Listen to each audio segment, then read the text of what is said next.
Heat and humidity for your forecast today. We're already starting to see some clouds outside the station here in Columbus. Good morning, I'm meteorologist Richard Carley, and it's been an active couple of days across the eastern part of the U.S. as we're starting to see some thunderstorms here in the Iowa-Missouri border. And of course, Hurricane Dolly, which has been downgraded to a tropical storm with winds around 50 miles per hour, still gusting up to about 75.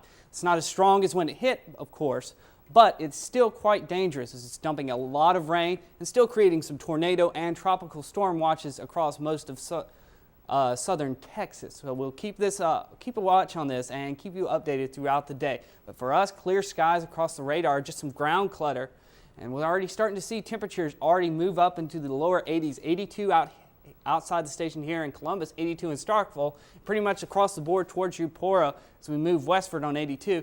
And a little bit cooler here in Aliceville in Alabama, 80 degrees and 81 in Vernon. So we move further north towards Tupelo, 83 degrees there, and that's pretty much again the same as you move towards the west, and 83 in Boonville and 82 up here in Iuka.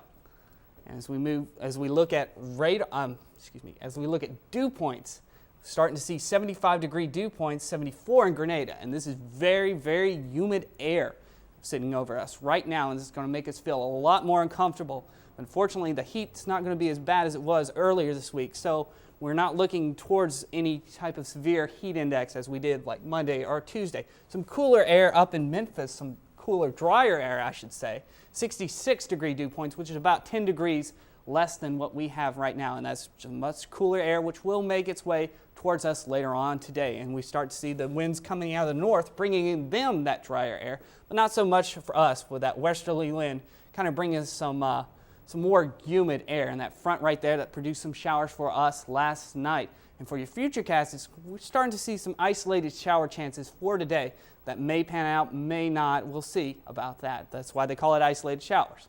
But really, we're looking towards Friday and Saturday to be your kind of big, maybe chance for rain. Not really big, I should say, but there are better chances for rain. So we'll start to see those isolated shower chances continue throughout the weekend, starting Saturday morning, as that kind of front moves off onto the Gulf, and we see another front kind of move in with maybe a little more power, and hopefully that will bring us some much needed rain for the next couple of days. But for your forecast today, 93 degrees, partly cloudy, isolated storms late throughout the day, southeast wind at 5 miles per hour, and we'll start to see the temperature drop to around 70 degrees tonight. Mostly clear and slightly drier, winds south at 5 miles per hour. And for your 7-day forecast, it's going to be a hot couple of days, and we're only going to see it get hotter from here on out as those isolated shower chances kind of move in throughout the weekend. We're going to see a hot start off to your week with a high around 98 degrees on Monday.